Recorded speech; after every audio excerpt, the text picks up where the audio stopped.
Terdahulu Nur Aisyah menyaksikan penyerahan Kampung Angkat Madani dan Sekolah Angkat Madani Jabatan Tenaga Atom Malaysia di Tangga Batu. Menurutnya, lebih RM1 juta diperuntukkan jabatan berkenaan bagi melaksanakan pelbagai projek infrastruktur bagi kemudahan komuniti setempat menerusi inisiatif Kampung Angkat Madani. Antaranya pembinaan dan penurapan jalan kampung, pembinaan ruang serbaguna komuniti, tandas untuk warga emas, telaga tiup serta pemasangan sistem solar di Masjid Ibadur Rahman.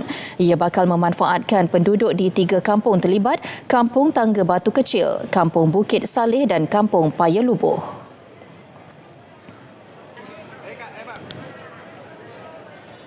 Telaga tiup ni penting jika berlaku kemarau ataupun tiada air, so kampung ni telah disediakan dari segi fasiliti tersebut, memberi manfaat kepada penduduk kampung lah kan, dan juga di samping kepada pihak masjid sendiri, kalau ada aktiviti besar-besaran mereka boleh menggunakan